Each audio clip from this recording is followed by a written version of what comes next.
Hello students, आज हम 9th class Hindi subject के पद्य भाग में सेकंड लेसन लल देद की काव्य रचना वाक का अध्ययन करेंगे। कश्मीरी भाषा की लोकप्रिय संत कवयित्री लल देद का जन्म सन 1320 के लगभग कश्मीर स्थित पाम्पोर के सिमपुरा गांव में हुआ था।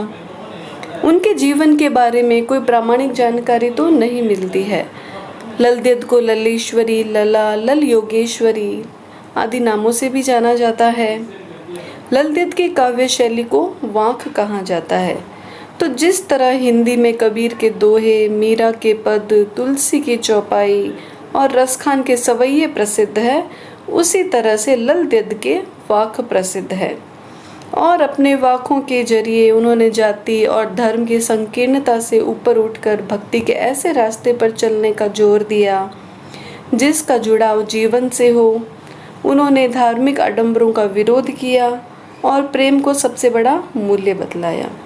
लल देद की जो काव्य रचना है उसमें उन्होंने बहुत ही सरल भाषा का प्रयोग किया है और यही कारण है कि लल देद की जो रचनाएं हैं वो सैकड़ों सालों से कश्मीरी जनता की स्मृति और वाणी में आज भी जीवित है और वे आधुनिक कश्मीरी भाषा का प्रमुख स्तंभ भी मानी जाती है। तो आज हम लल देद की काव्य रचना वाक का अध्ययन करेंगे। तो सबसे पहले हमारा यह जानना जरूरी हो जाता है कि वाक का अर्थ क्या होता है।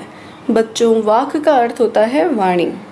और लल देद की यह जो काव्य रचना है यह कश्मीर शैली में लिखी गई है और इसकी विशेषता होती है कि यह 4 पंक्तियों में लिखा जाता है तथा साथ में इसको गाया भी जा सकता है। तो आइए देखते हैं। रस्सी कच्चे धागे की खींच रही मैं नाव, जाने कब सुन मेरी पुकार, करे देव भव सागर पार।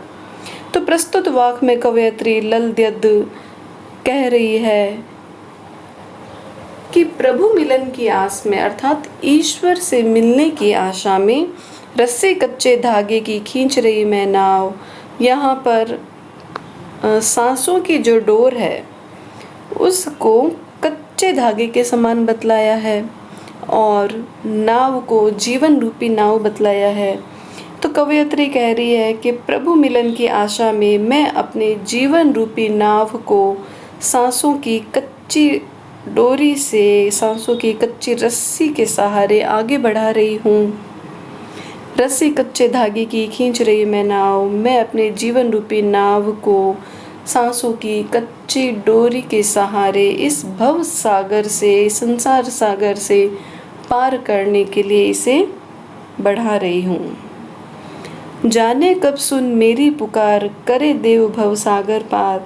प्रभु न जाने कब मेरी पुकार सुनेंगे और मुझे इस भव सागर से अर्थात संसार रूपी सागर से पार करेंगे, अर्थात मुझे कब मोक्ष की प्राप्ति होगी। पानी टपके कच्चे सकोरे, व्यर्थ प्रयास हो रहे मेरे। सकोरे का अर्थ होता है कच्ची मिट्टी से बना बर्तन। तो अब कवयित्री कह रही है कि मेरा जो यह शरीर है वो कच्ची मिट्टी के सकोरे के समान है और जिस तरह से कच्ची मिट्टी का जो बर्तन होता है उसमें अगर हम पानी डालते हैं तो उसमें से बूंद बूंद पानी जो है वो रिसता रहता है। तो इसी तरह से मेरा ये जो कच्चे सकोरा रूपी जो शरीर है इसमें से दिनों दिन जो है मेरी आयु, मेरी उम्र घटती जा रही है। व्यर्थ प्रयास हो रहे मेरे और प्रभु मिलने के लिए जो मैंने अब तक सारे प्रयास किए हैं वो सारे व्यर्थ हो गए हैं। जी मैं उठती रह हुक, घर जाने की चाह है घेरे।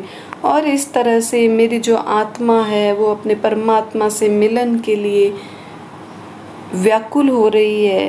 हुक का अर्थ होता है व्याकुल या वेदना से भर जाना। घर जाने की चाह है घेरे और मेरे हृदय में, मेरे मन में जो है घर जाना अर्थात ईश्वर से मिलन के लिए या मोक्ष प्राप्ति के लिए जो है मेरा हृदय व्याकुल हो रहा है।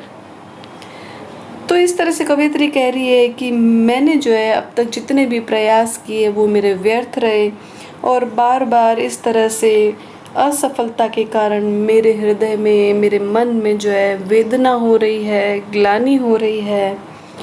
फिर हम देखते हैं, खा खा कर कुछ पाएगा नहीं, न खाकर बनेगा अहंकारी। तो इस वाक में जो है कवयित्री ललत्यद अपने हृदय को उदार, अहंकार मुक्त और समानता की भावना से परिपूर्ण बनाने का संदेश दे रही है।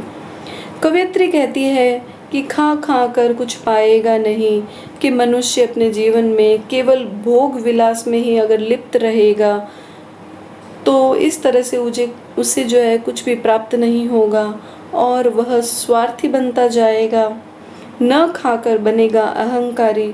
और यदि वह भोग विलास का सब कुछ त्याग कर देता है तो उसके मन में जो है क्या हो जाएगा, त्याग की भावना होने से अहंकार पैदा हो जाएगा। न खाकर बनेगा अहंकारी अर्थात सब भोग विलास का जब वो त्याग कर देगा तो त्याग की भावना से उसके हृदय में, उसके मन में अहंकार उत्पन्न हो जाएगा, वो अहंकारी बन जाएगा। सम खा तभी होगा समभावी।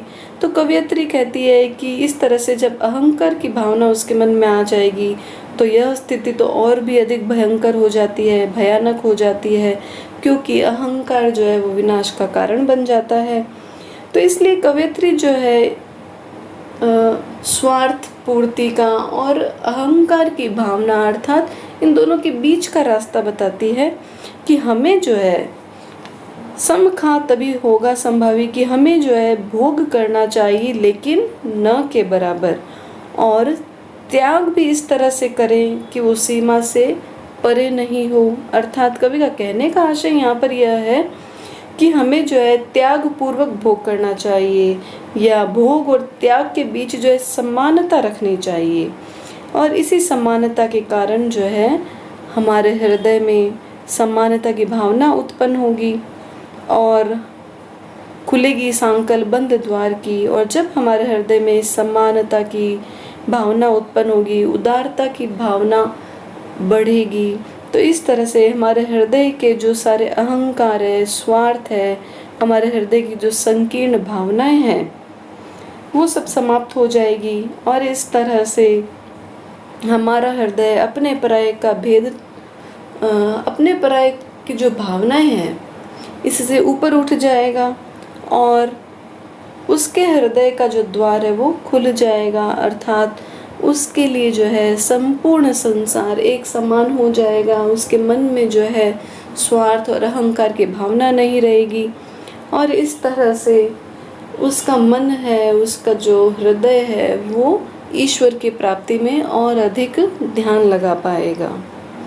तो इस तरह से हम देखते हैं कि इस पद्य में कवि ने मोह माया से ऊपर उठकर अपने हृदय से अहंकार और स्वार्थ की भावना का त्याग करके अपने मन को जो है समानता की भावना से, उदारता की भावना से पूरे संसार को देखने का प्रयास करना चाहिए। और इसी का कवि ने यहाँ पर संदेश दिया है। तो अगर आपको हमारा यह वीडियो पसंद आया तो प्लीज़ हमारे चैनल को लाइक और सब्सक्राइब ज़रूर करें और कमेंट बॉक्स में अपने कमेंट ज़रूर लिखिए।